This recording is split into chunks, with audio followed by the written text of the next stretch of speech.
সকালের অনেক শুভেচ্ছা জানিয়ে আজকে আমি আমার ব্লগটা স্টার্ট করলাম।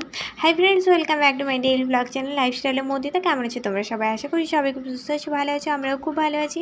আজকে আমি তোমাদের সাথে একটি দারুণ জিনিস শেয়ার করতে চলেছি। সেটা হচ্ছে কারোর বাড়িতে হয়তো এই যে মার্বেলের ঠাকুরের মূর্তিগুলো রয়েছে, তো পুজো করতে করতে এই মূর্তিগুলোতে অনেকটা কালো স্পট জমে যায়, যেটা তোমরা দেখতেই পারছো। আমাদের লক্ষ্মী গণেশ ঠাকুর রয়েছে এবং রাধাকৃষ্ণের এই মূর্তিটা রয়েছে। তো পুজো করার সময় জল পড়ে বিভিন্ন দাগ হয়ে যায়।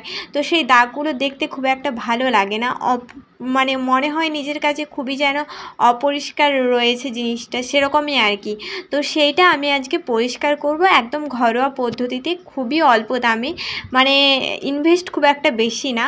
তো তার জন্যে আমার এই ভিডিওটা। এখানে আমি নিয়ে নিয়েছি, দেখতে পারছো, ভীম জেল। তো ভীম জেলটা তোমাদের সবার বাড়িতেই আশা করি থাকবে।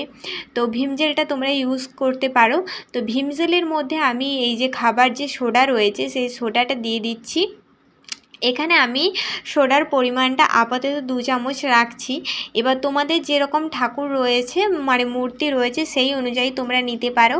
আর এখানে আমি নিয়ে নিচ্ছি এই যে লেবু। এটা হচ্ছে এই যে লেবু, টক লেবু না এটা। তো এই লেবুর রসটা আমি ভালো করে বের করে নিচ্ছি, বের করে এর মধ্যে দিয়ে দিচ্ছি। তো দেখতেই পারছো কীরকমভাবে এর ফেনা হয়ে যাচ্ছে, মানে বুদবুদ উঠছে আর কি। তো যাই হোক, সেই জিনিসটা এরকমভাবে তোমাদেরও মানে জিনিসটা হয়ে যাবে তোমরা যারা ট্রাই করতে চাও। এরপর এই চামচটা দিয়ে আমি ভালোভাবে এটা মিক্সড করে দিচ্ছি। এরপরেই শুরু হচ্ছে আসল কাজ। তো এখানে তো খুব বেশি টাকা খরচ করার মতো নয়। ভীম জেল যেটা সবার বাড়িতে থাকে, এবং খাবার সোডা তো সবার কিচেনেই থাকবে, সেটা মানে সত্যি সবার কিচেনেই সেটা থাকে, এবং যাদের থাকে না তারা অবশ্যই কিনে নিতে পারো। তো এরপর দেখো, এখানে আমি এই যে মিক্সটা যেটা করেছিলাম সেইটা আমি সব ঠাকুরের গায়ে ভালো করে দিয়ে দিচ্ছি। এরপর দেওয়ার পর আমি এই যে লেবুটা দিয়ে ভালো করে এখানে ঘষে দিচ্ছি। মানে এই যে দেখতে পারছো ঠাকুরকে এই যে সিঁদুর দেওয়া হয়, তারপর লাল চন্দন দেওয়া হয়, পুরো সবটাই ভালো করে আমি আজকে ক্লিন করব। এটাও একটুখানি সময় লাগবে, কিন্তু জিনিসটা ভালো করে আস্তে আস্তে ধরে ধরে করতে হবে। দেখো, সব কিছু ভালো জিনিসটা করতেই তো একটু টাইম লাগে, তাই না? তো জিনিসটা চাইবো ভালো, কিন্তু খুব তাড়াতাড়ি সেটা তো সম্ভব নয়। তবুও আমার এই দুটো ঠাকুর পরিষ্কার করতে লেগেছে প্রায় 45 মিনিটের মতো। 45 মিনিট, 1 ঘন্টা, দুটো ঠাকুর, মানে দুটো ঠাকুরের মূর্তি লেগেছে আর কি। রাধাকৃষ্ণের ঠাকুরের মূর্তি আর এই যে লক্ষ্মী গণেশ ঠাকুরের মূর্তি, এটা লেগেছে টাইম এতটা। তো তোমাদের যাদের ছোট ঠাকুর আছে তাদের কম টাইম যাবে, আর যাদের বড় ঠাকুর আছে একটু বেশি টাইম যাবে। তো এরপর আমি লক্ষ্মী ঠাকুরের গায়ে সেই পেস্টটা ভালো করে দিয়ে দিচ্ছি। এরপর দেখো, আমি ব্রাশের মধ্যে ভালো করে দিয়ে দিচ্ছি, কারণ লেবু দিয়ে ভালো করে মানে পুরো জায়গাটা দেওয়ার পরে কিছু কিছু জায়গা আছে যেগুলো হয়তো লেবুর মানে ভালো করে লাগছে না সেইখানে, তার জন্য আমি এই ব্রাশটা ইউজ করছি। তোমরাও চাইলে এরকম টুথব্রাশ ইউজ করতে পারো। তো এরপরে দেখো, আমি সেই ঠাকুরটাকে ভালো করে ওটা লাগিয়ে দিয়ে রেখে দিলাম খানিকক্ষণের জন্য একটু ব্রাশ করে। এরপর আমি এই যে রাধাকৃষ্ণ ঠাকুরের গায়ে জিনিসটা ভালো করে দিয়ে দিচ্ছি। দিয়ে দেওয়ার পরে এখানেও আমি পুরো ব্রাশ দিয়ে ক্লিন করব। মানে একটুখানি দুটো ঠাকুরকে মানে করে করে রাখছি আর কি। সেটাতে একটু ভালো করে মানে মাখিয়ে দেওয়ার পরে একটু রেখে দিচ্ছি, তারপরে এই ঠাকুরটাকে করছি। এরকমভাবে জিনিসটা আমি করছিলাম, তাতে খুব সুবিধা হয় আর কি। কারণ একটা ঠাকুর নিয়ে বেশিক্ষণ বসে থাকলে সেই জিনিসটাও মানে একটু, মানে এই যে দাগ স্পটগুলো রয়েছে এগুলো তো একটু নরম হওয়ার জন্য লাগবে, সঙ্গে সঙ্গে তো আর উঠে যাবে না, তার জন্যই আর কি একটু সময় দিয়ে দিয়ে করে নিচ্ছি আমি। তো এইখানে দেখো, লেবু দিয়ে আমি আগে ব্রাশটা করে নিচ্ছি, তারপরে আমি ব্রাশ দিয়ে ভালো করে করব আর কি। তোমরাও চাইলে এরকম পদ্ধতি বাড়িতে ট্রাই করতে পারো। আশা করি এরপর আমার রেজাল্টটা তো দেখতেই পাবে তোমরা, যে কিভাবে ঠাকুরটা পরিষ্কার হয়েছে কিংবা কিছু। আর আগে থেকে তো মানে বলবো না, বা বলাও যাচ্ছে না, পুরো ভিডিওতে শেয়ার করছি, তো তোমরা সেখানেই দেখে নিও। তোমরা চাইলে অবশ্যই কিন্তু বাড়িতে ট্রাই করে নিতে পারো।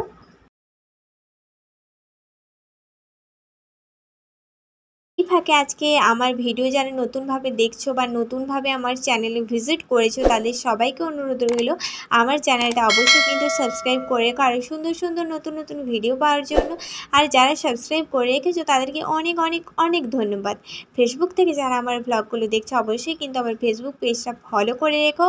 আর হ্যাঁ, ভিডিওটি যদি তোমাদের একটু উপকার এসে থাকে কিংবা পছন্দ হয়ে থাকে, তাহলে অবশ্যই ছোট করে একটি লাইক করে দিও, এবং পুরোপুরি লাস্ট পর্যন্ত ভিডিওটা দেখে তোমরা তোমরা কমেন্ট করে জানিও যে তোমাদের পুরো ভিডিওটা কেমন লাগলো।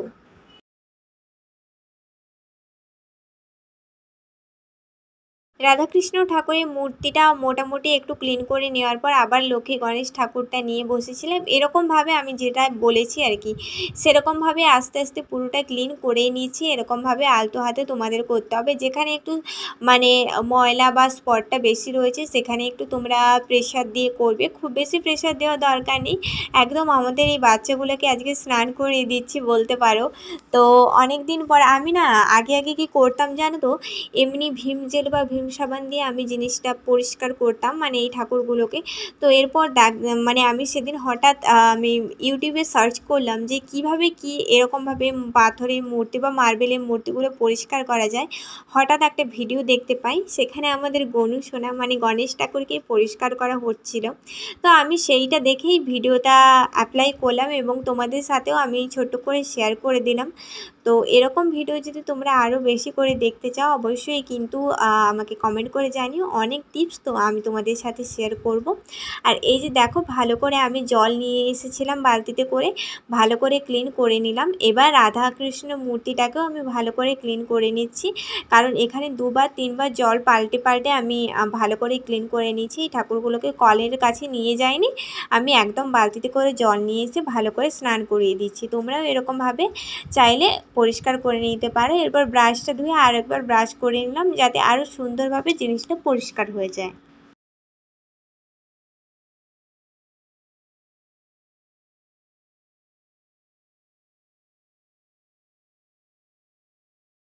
শুধু এইটাই নয়, আজকের ভিডিওতে আমি তোমাদের সাথে একটি নতুন ব্লাউজ, মানে নতুন ব্লাউজ বলতে কি একদম সিম্পল ধরনের একটি পানপাতা গলায় ব্লাউজ কিভাবে বানাবে, প্রিন্সেস কাট এবং প্যাডেড ব্লাউজ, সেটা আমি তোমাদের সাথে শেয়ার করেছি। তো সেটা এর পরেই তোমরা দেখতে পাবে। তো তোমরা পুরো ভিডিওটা দেখতে থাকো। আর যারা নতুন নতুন ব্লাউজের কাজ করতে চাও তাদের জন্য তো অনেক সুবিধা হবে। তো চলো, এই তো হয়ে গেল আমার দুটো ঠাকুর ভালো করে ক্লিন করে নিলাম। তো এই হচ্ছে লক্ষ্মী গণেশের মূর্তি। দেখতেই পারছো যে আগের লুক কী ছিল এবং এখনকার লুক কতটা মানে সুন্দর হয়েছে। আমার তো কাছে খুবই ভালো লেগেছে এই টিপসটা, তোমরাও অ্যাপ্লাই করতে পারো, তোমাদেরও খুব ভালো লাগবে। আর এই যে আমাদের রাধামা এবং কানের সোনা দুজনকেই ভালোভাবে ক্লিন করে নিয়েছি। এই ঠাকুরটাও আজ মানে আগে তোমরা দেখেছো যে কীরকম ছিল আর কীরকম করেছি। তো আমার কাছে খুবই খুবই খুবই হেল্পফুল লেগেছে। তোমরাও চাইলে ট্রাই করতে পারো, অবশ্যই কাজে দেবে।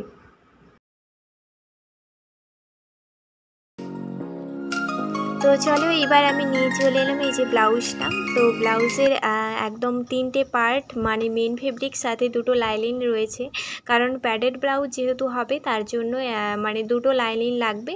তো এখানে আমি 5 ইঞ্চ নিয়ে নিয়েছি, এটা মানে কাঁধের যে মাপটা হবে তার জন্য আমি এক্সট্রা নিয়ে নিয়েছি। আর এখানে এই যে নেকটা করছি কত কি মাপ নিয়েছি পুরোটাই তো আমি তোমাদের সাথে তোমাদের ভালো করে বোঝানোর জন্য স্ক্রিনে শেয়ার করে দিচ্ছি। তো তোমরা মাপটা আস্তে আস্তে করে দেখে নিও, আশা করি তোমরা বুঝতে পারবে। এটা ছিল 32 সাইজের একটি ব্লাউজ, একদম বাচ্চা মেয়ে বলতে পারো। তো এটা ছিল মানে কি বলবো জানো তো, মানে ফেসবুকে আমি যখন এই ভিডিও মানে ছবিগুলো পোস্ট করেছিলাম মানে ব্লাউজের, তো ওই মানে মেয়েটার নাম ছিল তৃণা। তো ও আমার মানে ছবিগুলো দেখে ওর ব্লাউজটা পছন্দ হয়ে যায়, মানে ব্লাউজের ডিজাইনগুলো ভালো লাগে, তার জন্য ও আমাকে অর্ডার করেছিল। আর ও আমার অনেক দিনেরই পরিচিত, তো ছোটোবেলা থেকেই যেহেতু চেনে আমাকে তার জন্য আর কি। তো সেই কারণেই বলছি, তোমরা যারা যারা আমার ফেসবুক থেকে ব্লগগুলো দেখো বা ছবিগুলো আমি পোস্ট করি তোমরা দেখো, অবশ্যই চাইলে কিন্তু আমাকে অর্ডার করতে পারো যদি কেউ চাও অর্ডার করতে। তো এইখানে আমি পানপাতা শেপের একটি ব্লাউজ মানে ডিজাইনটা করে নিলাম। এরপর আমি পুরো জিনিসটা ভালো করে শেয়ার করে দিলাম। এই জিনিসটা আমি সেলাই করছি কীরকমভাবে বলো তো, এই যে মেন ফেব্রিকটা সোজা অবস্থায় রেখে তার ওপরে আমি লাইনিংটা বসিয়ে নিয়েছি, সরি মেন ফেব্রিকটা উল্টো সাইড করে রেখেছি, সোজা অবস্থায় না, উল্টো সাইড করে রেখেছি। আর এই কাটগুলো লাগিয়ে দিচ্ছি, ছোট ছোট করে কেটে নিচ্ছি এর কারণে কারণ এই ব্লাউজের গলার কাছে ফিনিশিংটা দারুণ আসবে, তার জন্যে আমি এই কাটিংগুলো ছোট ছোট করে কাট করে নিচ্ছি। এবারে এই যে প্রিন্সেস কাটের 2টো অংশ রয়েছে, এই অংশগুলো আমি মেন ফেব্রিকের ওপরে মানে মেন ফেব্রিকের ব্যাক সাইডে আমি লাইনিংগুলো বসিয়েছি। এবার আমি এই 2টো সাইডই আস্তে আস্তে করে পিন আপটা করে নিচ্ছি, কারণ সেলাই যাতে কোনো অসুবিধা না হয়, পিন আপ করে আমি পুরোটা সেলাই করে নিচ্ছি।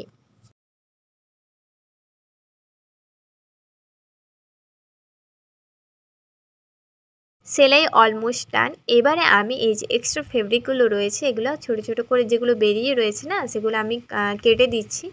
তো তোমরাও কেটে দিও, না হলে কিন্তু সেলাই করার সময় একটা বাজে দেখায় না। আর এখানে এই যে দেখতে পারছো আমি এই যে চকের যে দাগ নিয়েছি এটা হচ্ছে 1/2 ইঞ্চের থেকে একটু কম নিও। এরকমভাবে দাগটা নিয়ে নিচ্ছি। দাগটা নেওয়ার পর এই যে প্রিন্সেস কাটের যে অংশগুলো রয়েছে এই অংশগুলো আমি এর সাথে জয়েন্ট করে দিচ্ছি। তো দুটোরই 1/2 ইঞ্চ করে তোমরা ছেড়ে সেলাইটা করো, তারপরে তোমরা আস্তে আস্তে দেখতে পাবে এই ফিনিশিংটা কেমন হয়। যেহেতু এটা খুব সিম্পল ধরনের একটি ব্লাউজ, তার জন্য আমি পুরোটাই আস্তে আস্তে করে তোমাদের সাথে শেয়ার করছি তোমাদের বোঝার অর্থে। যারা যারা চাও বাড়িতে বানাতে অবশ্যই কিন্তু বানিয়ে নিতে পারো। তো এই তো দেখতেই পারছো যে ফিনিশিংটা কতটাই সুন্দর এসেছে। এরপর এই যে নেকলাইনটা আমি করেছিলাম সেটা সুতোর উপর থেকে আমি চকের একটা দাগ দিয়ে দিচ্ছি।